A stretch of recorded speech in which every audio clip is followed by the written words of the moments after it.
making things happen. I'm Hanisha Lalwani. Welcome to my show.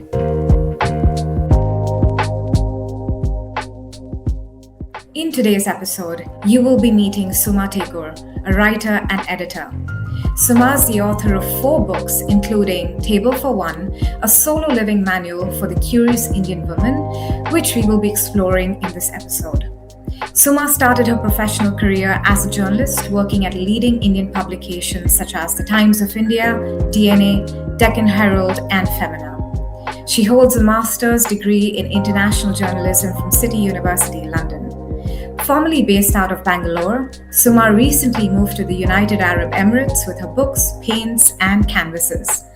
Her 4th and latest book, Goodbye, I Loved You, released in December, and all her books are available on Kindle and Amazon. Let's get to know how Sumaa makes things happen.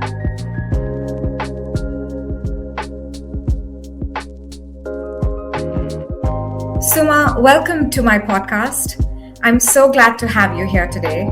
I remember we first connected many years back through my former job, where you helped us publish some very interesting thought leadership articles. For me, oftentimes how people show up at work is how I think they show up in life. And I loved your work ethic. It really impressed me, your depth of thought, quality of writing, punctuality in delivery. They all really appealed to me. And when I recently met you in person, my first impressions were kind of validated.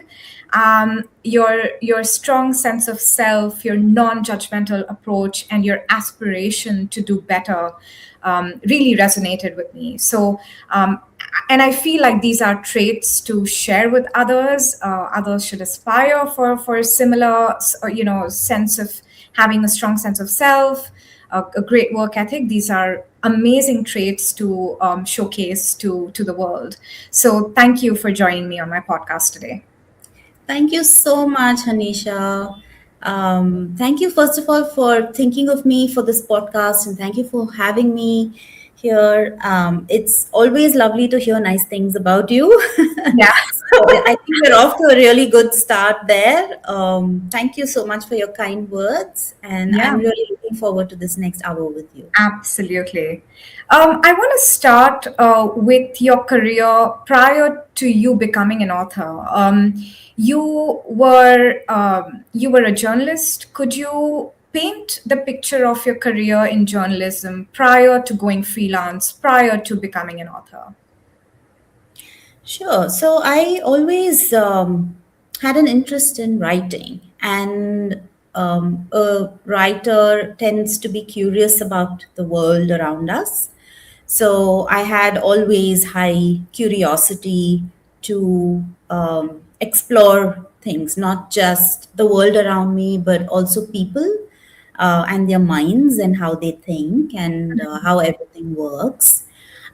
So that led me to this path of writing. And very early in life, I was already, even as I was studying, I was freelancing for newspapers.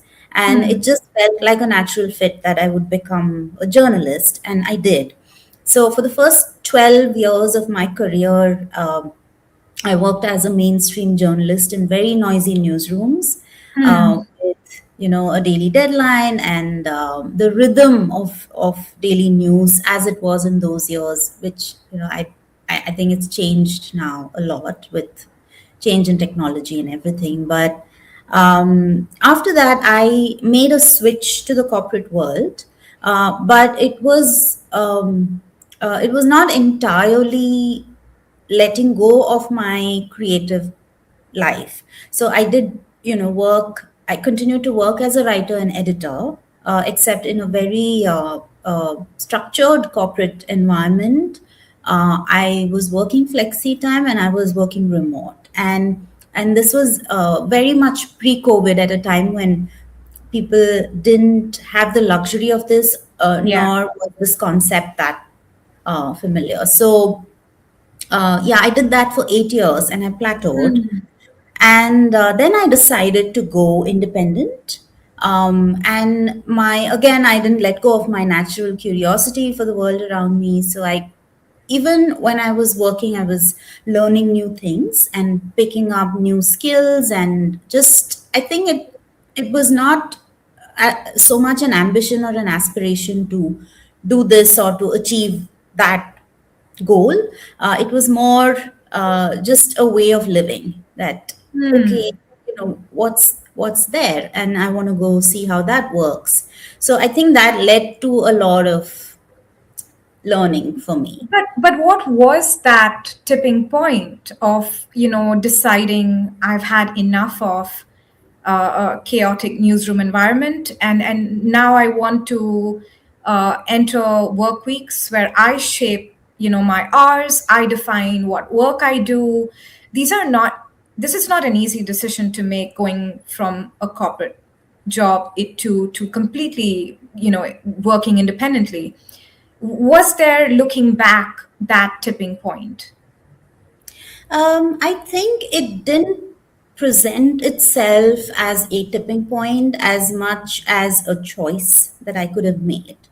Um, every time I stood at those crossroads where I could go independent or stay in a job, or I could, stay in media, mainstream media, or get into the corporate world, I chose something unconventional. I chose something which, um, typically, conventional advice would otherwise tell you to do something else. And I think because of my natural curiosity, I felt, okay, why not try this? And so it wasn't as much a tipping point as a natural curiosity to take a less trodden path.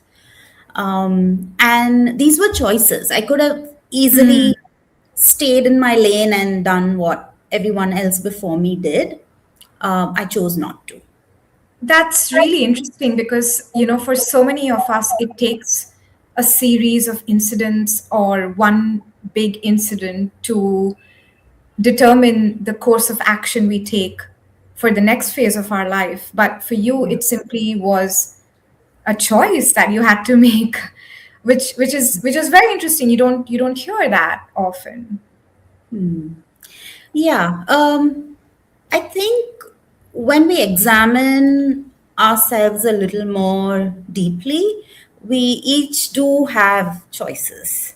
We each do have, we can decide to do something or to not do something. So, for example, Yeah. if you're sitting in an empty bus and one side of the bus doesn't have much of a view and the other side does, you do have the choice to get up and go to the other seat and look out the window to the more beautiful view. It's a choice that we get to make. Um, so it's about awareness, and it's about how open we are to exploring. And also, I think it comes down a lot to courage, the Yeah. courage to fail and say it's okay. I mean, even if I fail, I can pick myself up and dust myself off and keep going. So you speak about courage as something that you had to take this choice, but I think a lot of times the choices we make and the decisions we take depend upon the people around us. Did you have anyone that you looked up to? Was there any role model that evoke this sense of courage to make this choice to go independent, not abide by conventions that people our age, typically follow? Yeah, very interesting question. Because there are so few role models for this kind of conventional living around us that, I've often looked up to fictional characters who've Hmm. done amazing things for themselves, and I would wonder, hey, could I live like that, and can that happen for me? In my real life, of course, I've met very interesting people, and I've always been curious about the choices that they've made. And I've always seen that when people are able to make a difference in life truly, it's because they swerved away from convention. And any woman who has been able to tell a story worth telling, it's Hmm. because she strayed away from the roles that society imposed on her. Hmm. And I feel that that is so important for every woman to know. That, and it's okay, like there's no judgment. Like you can stay in a role that society assigns to you as long as you're comfortable in it. Perfectly okay. But if you're not comfortable in it, do you have then the gumption to move away from that and look for your own comfort and look for something that gives you joy and happiness? So every Right. story worth telling from a woman has come from diverting from what was assigned to her. I think my listeners will get a sense of what I meant when I say that your depth of thought impressed me, because this is not your average answer to why did you decide to go independent, work independently for yourself versus a freelance versus a full-time job. So you have, reflected a lot on where you want your life to go, and you've taken the necessary steps towards that goal. So I think I'm validated when I say that you do have a lot of depth of thought. And I'm curious, since you earned your 40-hour work weeks back, they were all yours. You did not have a boss to report to. You didn't have, to swipe your pass at an office 9 a.m. every day. How have you used your time apart from, of course, your freelance writing assignments? Okay, before I answer that, I just want to make one comment about the previous point that you made about uh, depth of thought and everything. So the thing is, reflection does not really happen when we are in the storm, in the middle of the storm. So a lot of the insights that I have about the choices that I made in life and the clarity that I have now is actually in hindsight. So it's not actually me having a very clear idea of where I want to go or what I want to do from the get go and saying, okay, this is so easy and this is a clear path and this is where I want to go. And Right. land there. It's never like that. It's often a Yeah. very messy road and it's often confusing. There's a lot of fear. We talk about courage, but courage is not the absence of fear, it's actually you acting despite the presence of fear. Correct. So yeah, maybe I digressed a little bit, but yeah, reflection always happens in hindsight. Now, coming back to your question about how I've utilized the 40-hour work week, I think again, I have always had excessive curiosity, much more than I think the average person does. So, and it's put me also in a lot of trouble because I go down lanes and pathways that, just waste my time or I end up nowhere. Hmm. But I have also collected insights about life, insights from people, and stories worth sharing. And all my books actually come from that lived experience. It comes from my general meanderings and wanderings around the world, often aimless. So the 40-hour work week, getting that back was actually not so hard because I had enough interests to kind of fill that in with. So there was a phase when I was highly creative. So a lot of painting happened, a lot of, exploratory writing happened. I learned a few instruments. I was meeting different kinds of people every day. I was kind of again not with a goal in mind but more with the idea of just exploring and just living and collecting experiences, not to put them together on a shelf and say, hey, this is what I did, but just for the sake of the experience. So having that freedom was highly joyful, but at the same time, you also do have bills to pay. um, you mentioned that, okay, I didn't have a boss and I didn't have to swipe in at 9 a.m. Those are absolute joys for anyone, sure, but I had clients. I had people. You were my client. I had to write for you. I had deadlines to meet for you. So, in so many ways, it kind of is about balancing what you want to do versus what you have to do to survive, just so that you have enough time to do what you want to do. Right. It's that balance. Right. I guess that trade-off is always a reality Absolutely. of our lives. And I want to, I think I want to spend the next few minutes talking about the four books that you've written. Again, they're all about, your experiences and your self-reflections. Could you briefly talk about your four books? Sure. So, my first book came out during COVID, during the first wave. I actually wrote it during the first lockdown in 2020. It's called The Inner Light. So, it is a beginner's guide to spirituality. This book came about because I was meeting a lot of people who were interested in the idea of spirituality but didn't know where to begin.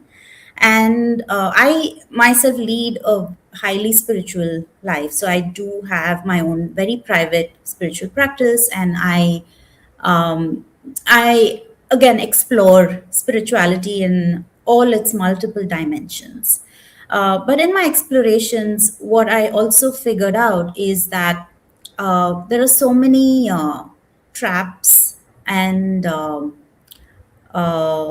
landmines in this world of spirituality. It's supposed to be a place of solace, and it's supposed to be a place where people go to seek themselves and to find meaning and all these lofty things. But uh, again, there are fake gurus, there are cults, there are so many traps that people get into, and I felt it's highly necessary to talk about that, uh, because a lot of people who want to get into a deeper self exploration get put off by the cults, and because that's the first thing that they see when they enter this world, and it feels like, okay, maybe there is nothing here, and this whole thing is quite fake.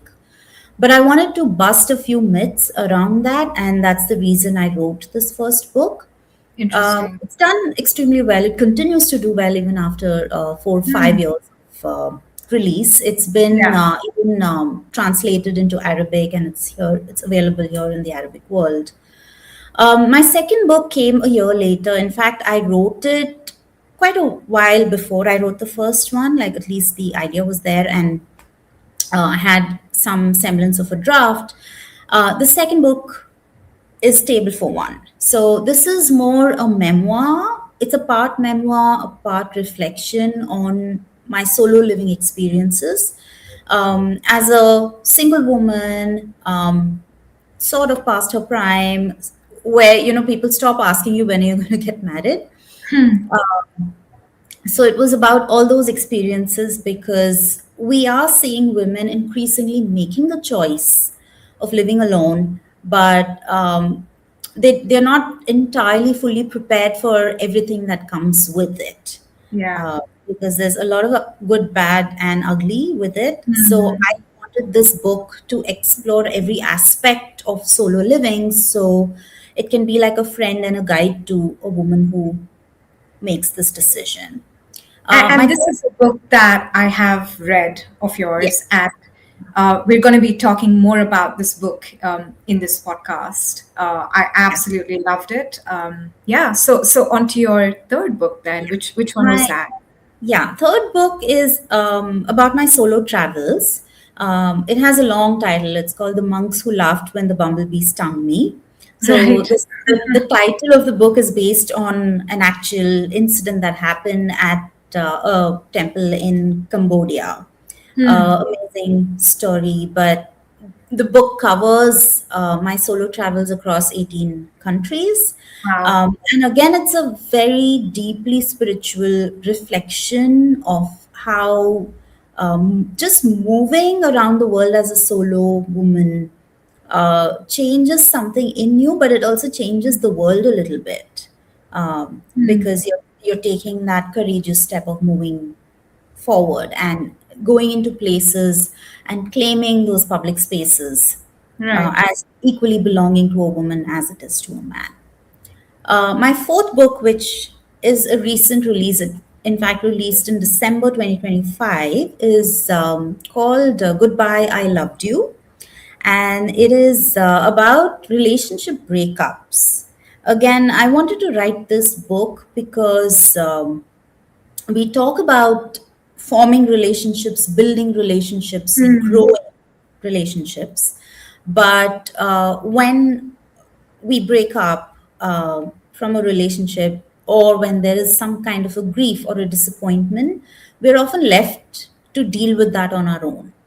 Yeah. So I wanted the book to address that loneliness that comes in the space immediately after you've broken off a relationship.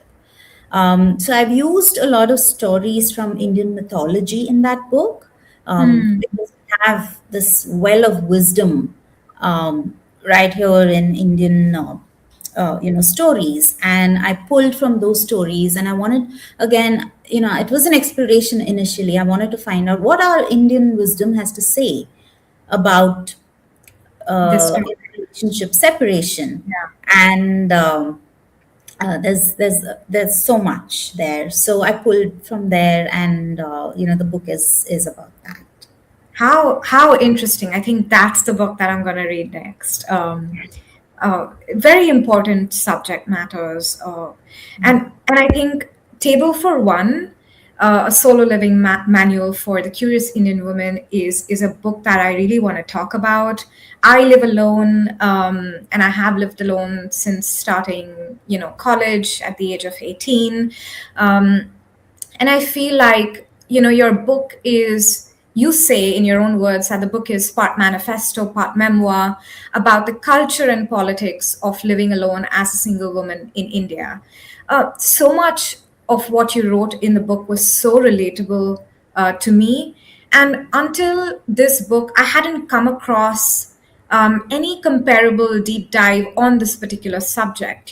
These are all thoughts you have through your own experiences that you're left ruminating with yourself, but you seldom hear it being validated through the experiences of others.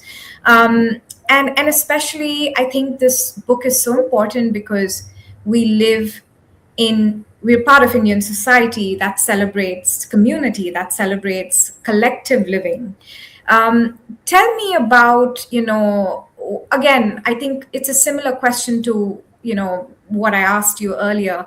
Was it one moment or a series of moments that led you to write an entire book on the subject of living alone? So the idea that I must write about it actually came around the 10th anniversary of my living alone in my own house. So it was actually an anniversary moment where I felt, hey, I completed 10 years, and look at the journey I've had, and look at all these experiences, and look at the way people have reacted to my decision. And I felt that there was just so much rich information there, and so many funny and heartbreaking and beautiful stories to write about. I felt it completely deserved a book of its own. Yeah. Also, when I then did a little bit of a market search for it, I found that most of the solo living books that we have today um, come from a Western voice, also Hmm. perhaps because it's a little more acceptable there, and uh, you know, it women probably are not questioned there as much as we are here in India. even though there are women in India who live alone, and now increasingly more so, especially with Gen Z, who have the courage, who have, the choice to do that. Um, we don't talk about it openly, and not talking about it means that so many of these micro issues that women face when living alone are not openly discussed, and we're not prepared for it. It feels like, you're all alone. And I felt that, we have to build a community around this, a community of voices, because you have to talk about things that make you uncomfortable, so that, we kind of hold each other, and the healing actually comes from there, from the sharing. So that was my primary reason to write the book. Wow. And I'm curious to know what kind of response has this particular book received? Quite phenomenal, actually. I have been surprised. Even after 4 years now, I still get DMs from women who've read the book. They've Hmm. just chanced upon it, or they've found it somewhere, or someone recommended it, and they DM me and they say, "Hey, this resonated for me." Sometimes they are long messages of how it's touched them deeply, or how these stories are exactly what they went through too. Yeah. And then at other times, it's like, okay, I live alone, but I have not faced anything like this. Hmm. So it's more, a sharing of their own personal experience. Um, but the fact that that many women, strangers, completely, from different parts of India, have bothered to write, means a lot. And especially, I get a lot of messages from women in remote parts of India. The tier two and the tier three towns, Hmm. where, again, I would imagine culturally it's unheard of yet. Yeah. In cities, of course, it's still very acceptable because it affords you a certain degree of anonymity, but not in small towns yet. So there is, I sense, an aspiration for women in India to break free a lot more from roles assigned to us. And I think it's time. In your book, there was one experience that you wrote about that I really resonated with. It's the misconception or the assumption that as a singleton, you have a lot of free time. And I used to get asked a lot by curious friends, especially male friends, what do you do, especially on the weekends? Like, how do you spend your time? This Suma, this isn't a question to you necessarily, but perhaps I'd like to hear if you still get these questions, and how do you respond to them? Because while they may not be coming from a malintentioned space, they're coming with a lot of curiosity. Yeah, I get these kind of questions asked all the time.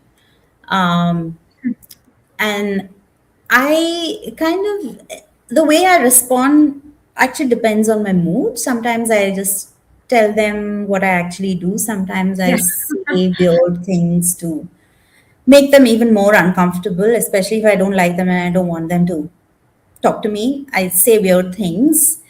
Uh, but I think the primary reason we get asked these kind of questions is that there is an inherent social curiosity about a woman who lives alone, because it's not represented enough in social media, or Hmm. rather in sorry, pop media, not social media, but in popular Hmm. culture and pop media. A woman, again, who travels alone, the question is why. Why do you Hmm. want to, like, travel, like, Yeah. traveling with family is so much fun, or traveling with friends I can still Yeah. understand, but travel alone, like, how Yeah. sad is that? I know. um, so I think there's the idea that a woman also needs space in her physical environment, in her emotions, in her energy, in her mind, to kind of just decompress and like allow for unstructured time for herself and make choices about how she wants to spend a Saturday afternoon or a Wednesday afternoon for that matter, is still very alien, I think, to society, especially a Yeah. collectivist minded Indian society like ours. Hmm. Hmm. So, Hmm. yeah, I think it's that curiosity, a genuine curiosity.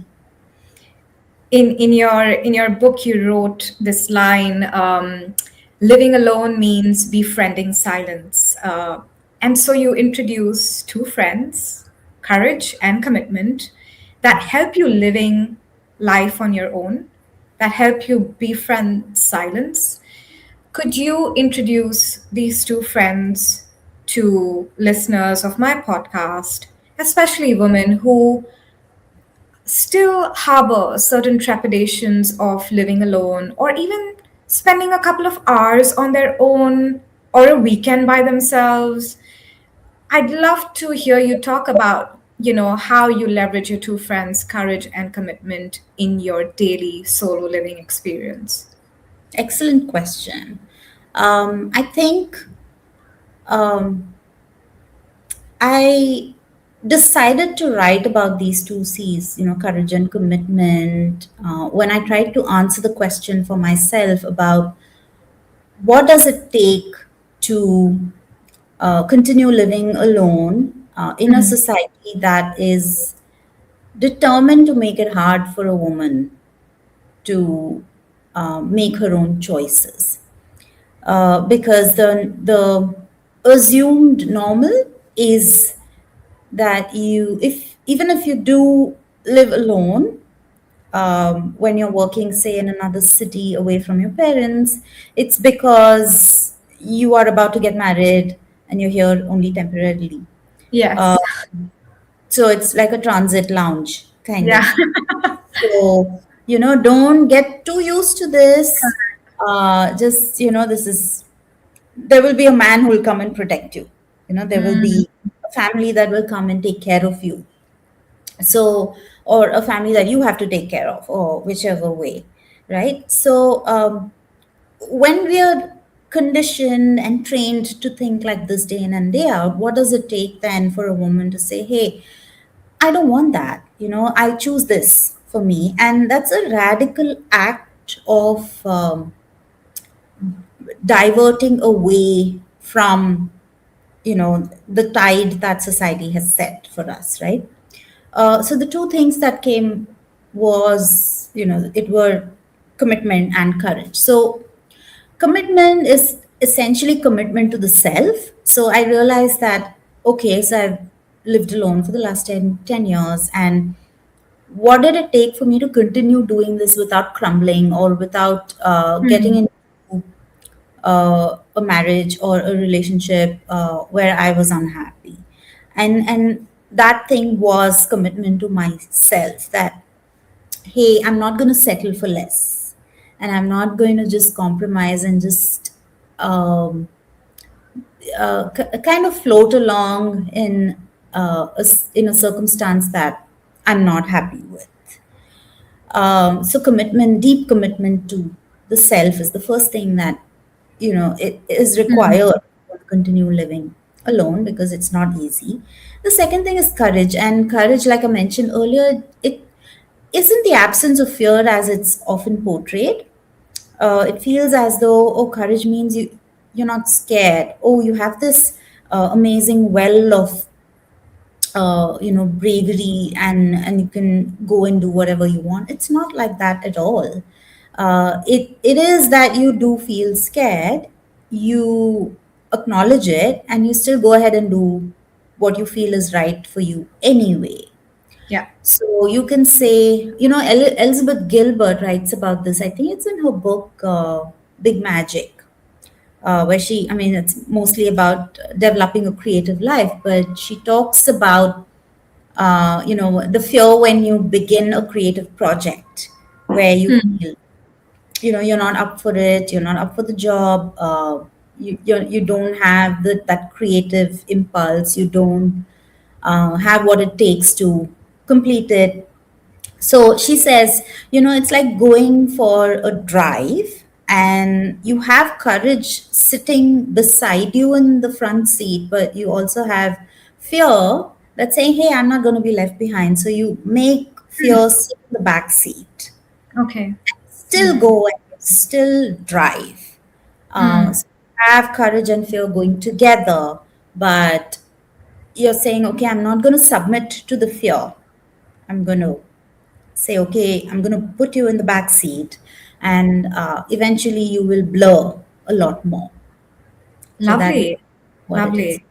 And I think there's this other line from your book that I want to quote on this topic of fear is fear and conditioning don't let you question the status quo. Yeah. So I think that's really important to keep in mind. If you're always, fearful, you won't take that next step, as small as it may be. Um, I have learned, Suma, through my own experiences, not to deny myself, something new, to experiencing something new because I don't have a companion.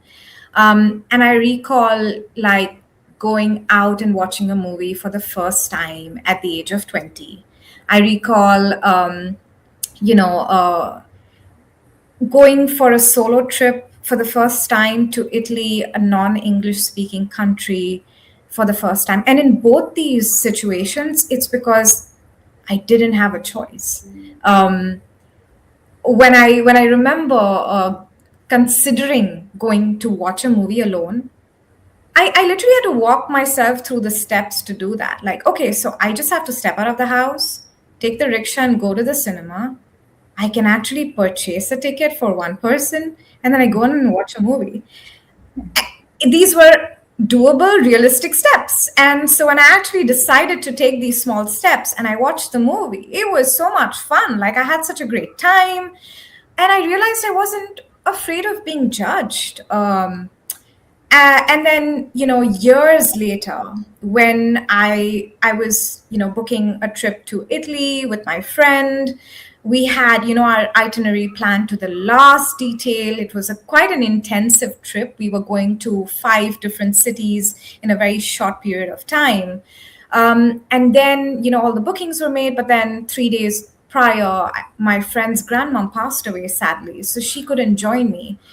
And I had to make a decision like, do I can I just go on my own? Like, and I remember how frightening it was, because by then I had lived alone for so many years. I had watched countless movies alone. I had eaten countless meals at restaurants on my own, but traveling solo was something, like you said earlier, why would you do that? But Suma, once I took that trip, I felt so courageous. I felt so accomplished. And it was really such a fantastic 10 days that I had to myself. It really gave me space to, experience things by myself on my own terms. And it was so liberating. And I have taken so many more solo trips thereafter. Um, I think my question to you is, how would you encourage people to go ahead and take these small steps to experience something when they don't have a companion? Let's be real, we'll not always have a husband, a friend, a sister, a brother with us at all times to do things that we want to do. How can we encourage people to do that, especially women? Yeah. And first of all, before I answer that question, I want to say that I think you should give yourself more credit for the choices that you made in going out and watching that movie alone and going for that solo trip alone, because I think they defined what your desire for independence would be like going forward as a woman who is so successful, independent, and accomplished as yourself.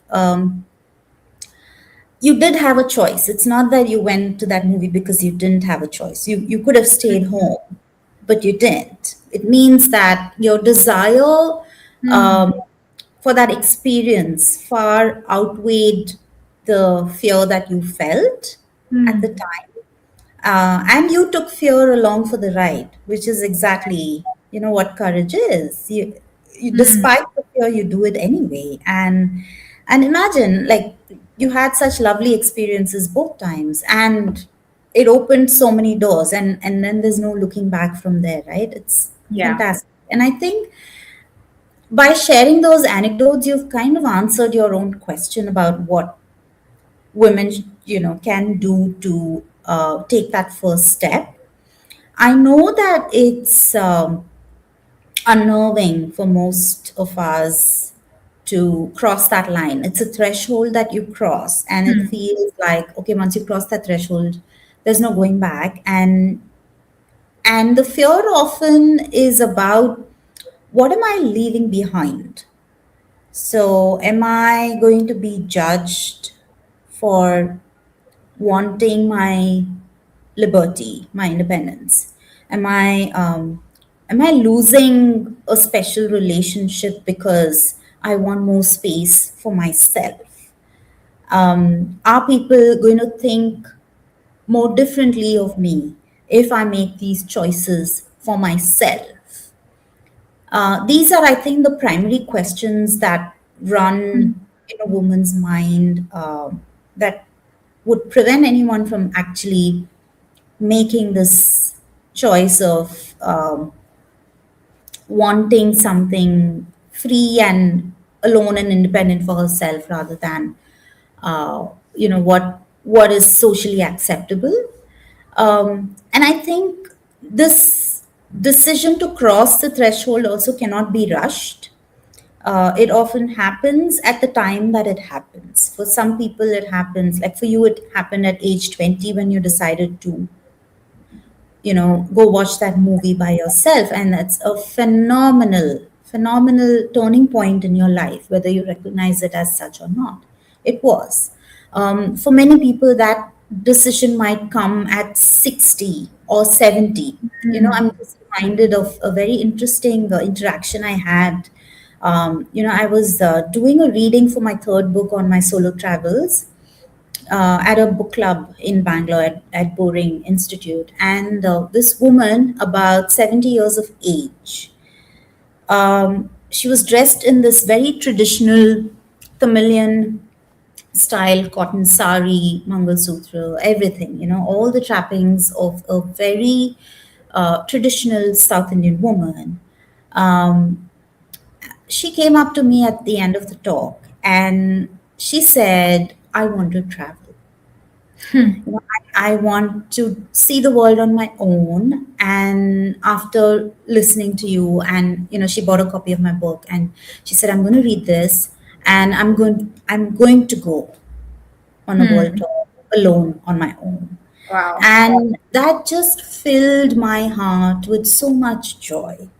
I'm like, yeah, yeah.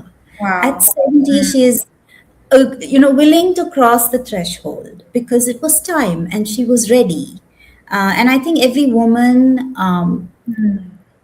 gets to that point somewhere in life where they Yeah.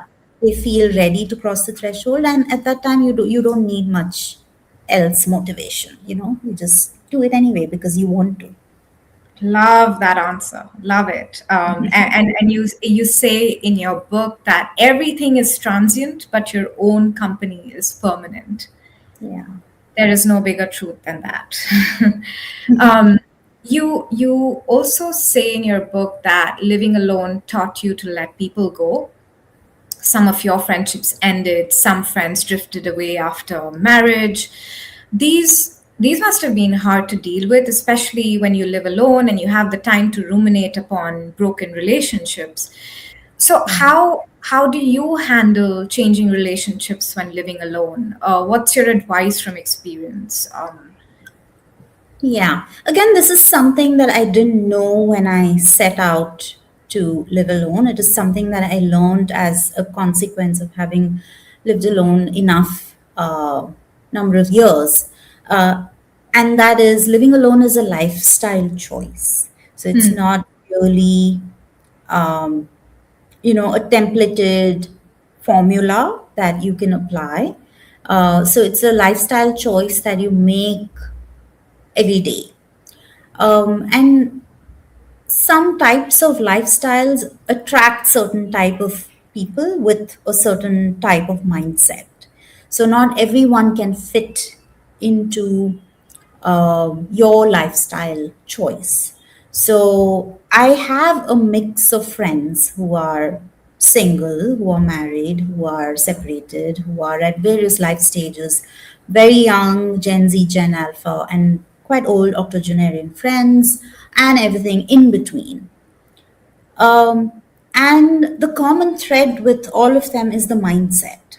Hmm. Are you open? Are you curious? Are you engaged with the world around you? What do you bring to the table? How do our interactions go?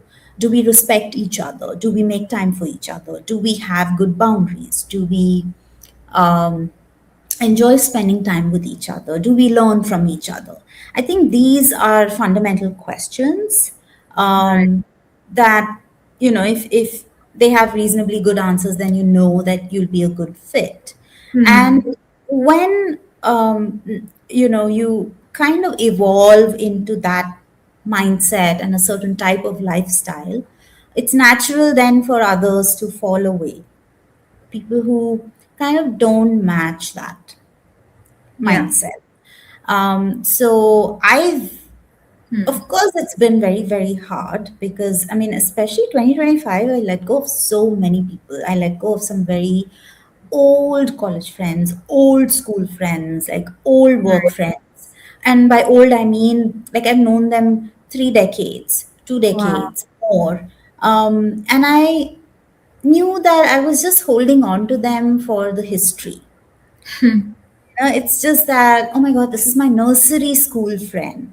I just have to tolerate being spoken to badly, or I just have to tolerate the backhanded comments, or let me just tolerate this disrespect because this is a college friend I can't let go of. And there are certain um, parts to your relationship where you feel obligated to hold on. And I think finally I reached a point where I said no, it's fine to let it go. And even that, I think the timing of it, there is a divine timing that comes to that kind of letting go. And it's not easy, but when it happens, it's essential and it's necessary to let it go. Right. And you mentioned letting go of so much in 2025. That was also the year that you left your home city of Bangalore and you moved to the United Arab Emirates once again now to take up full-time job as an editor with this company. After years of working independently and defining what structure means for you, how have you adapted to both moving to a new country and moving into full time employment Yeah. whilst living alone? Yeah. I think living alone now is, I think it's part of the package, and I totally love it. I don't want it any other way because I've gotten so accustomed to having my own space. Of course, I have friends, I have relationships, I have all of that, but I think I don't want to compromise on my space and my, Yeah. me time. But I've adapted pretty well. Actually, it's a few months into this new environment and new challenges here. And I'm liking the routine. I'm liking, I think, the work that I do here.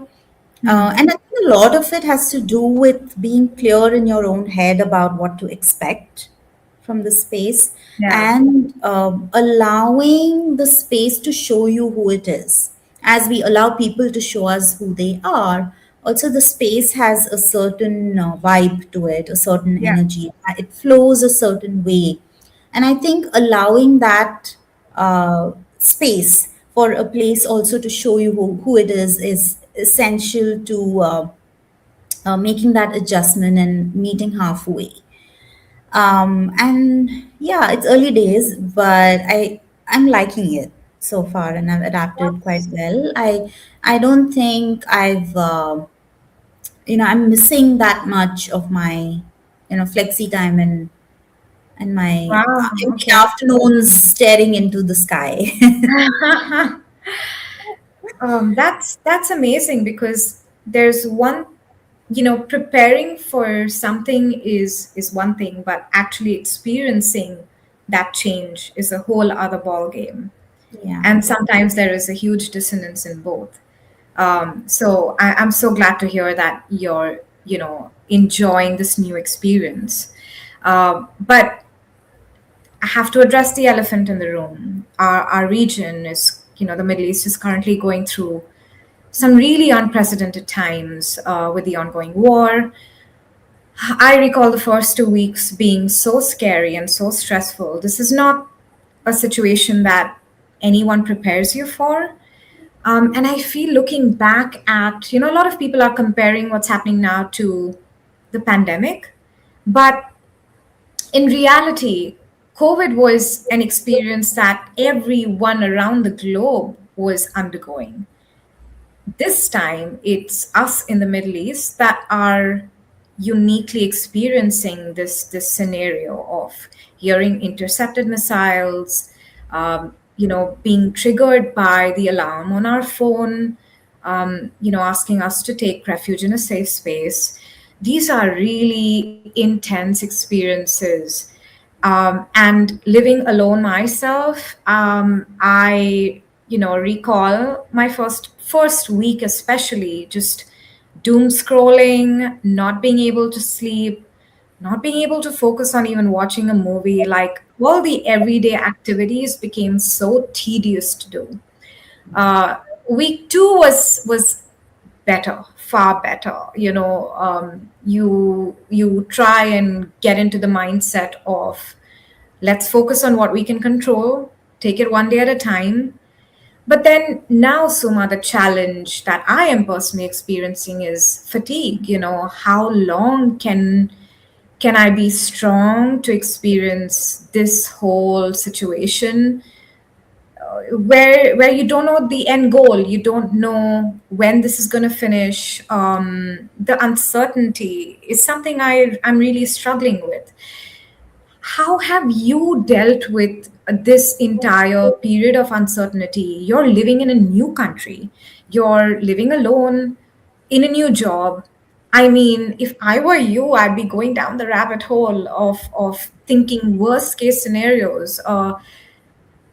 I just want to know how have you been dealing with the situation, and what advice would you have to people like me living alone in the region in these uncertain times?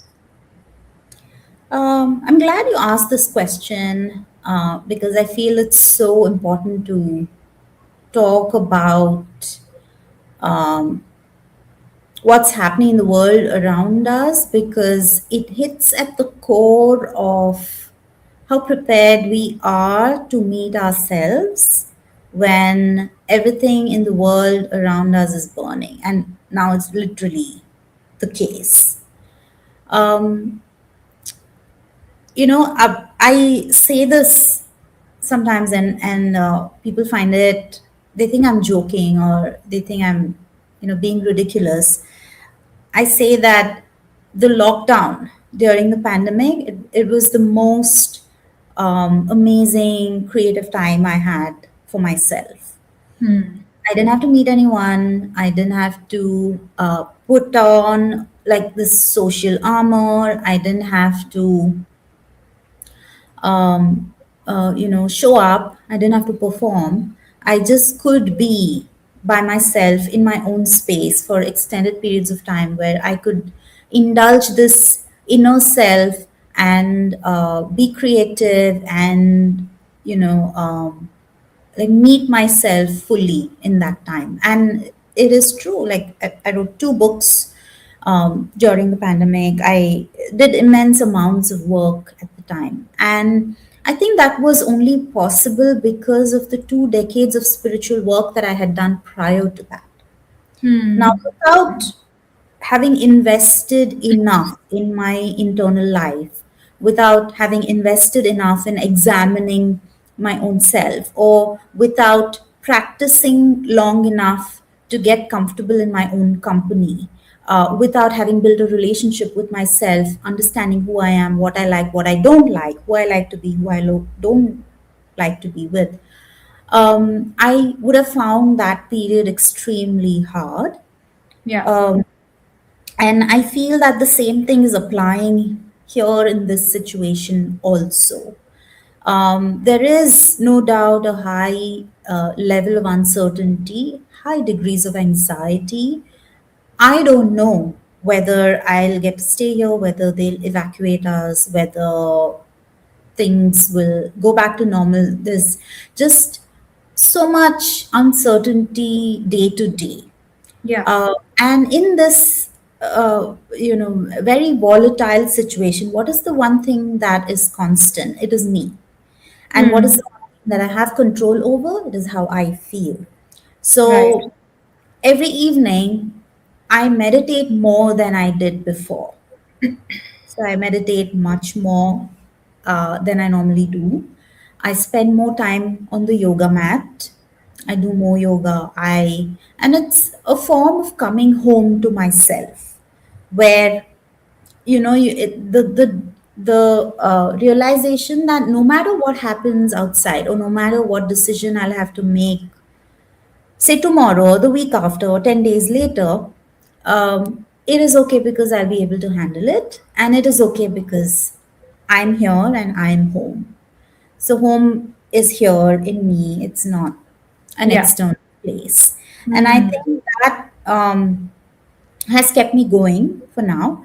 I wouldn't say I've perfected it, but it's a work in progress, and it is essentially, just spending a lot of time examining your internal life. And I think what I write about in all my books actually is essentially that, because relationship can break at any time, Yeah. and then you have to come home to yourself. The world can go to war at any time. You come home to yourself. Right. You can go out traveling at any time, but what stays constant is this: your Hmm. home, self. Wow. And that's the essence of what I write anyway. That's that's strangely soothing to hear. So thanks for sharing the idea of you being your only home and that being the only certainty. And I'll try to remind myself about that thought. Suma, we're coming to my last question now. You have broken societal taboo when you decided to live alone, despite your family being in the same city. You left behind weeks shaped by routine, defined by the corporate world. When you stopped working in a full time job, you bought your first house working through your freelance career, and now you've moved countries on your own. How, Suma, do you make things happen? What's your secret sauce? I think there's no secret sauce as such, but to keep going. Like, don't stop. Um, one day you might get bored, or you might not have the motivation to do one thing, but you Yeah. might be motivated to do something else. So do that Okay. something else. Okay. And on a third day, you might feel like rest, because rest is equally important, because it's that fuel which gives us the energy then to keep moving. It Yeah. tells us, okay, the day after that, you can get up and do things. Hmm. So I feel that not giving up ever, and thinking that there are no options, um, can make us feel stuck. Yes. If there are no roads that you see, make your own path. Like, do something uh, that changes something in you. Like, it either gives you joy, or it teaches you something, or it builds a muscle, or it makes you um, creative or strong, or in whatever way. Hmm. um, I feel that, just to keep going is essential, and that's how you make things happen. I love that. Keep on keeping on, like we say. Yeah. And I think the other thing that I'm going to take away from this conversation with you is listen more to yourself, and yeah, just be intentional and thoughtful about how you talk to yourself. I think I loved your what you said about we can feel imprisoned by thinking we do not have options. These are some important takeaways I'm gonna ruminate on from this conversation. Suma, thank you so much for your time.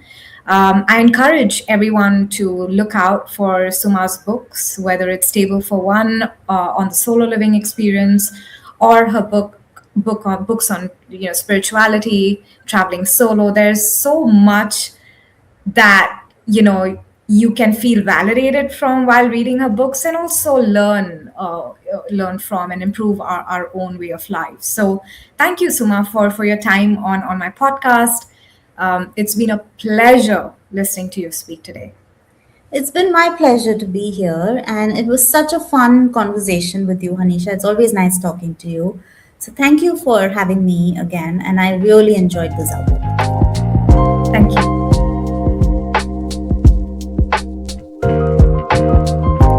And that's today's show.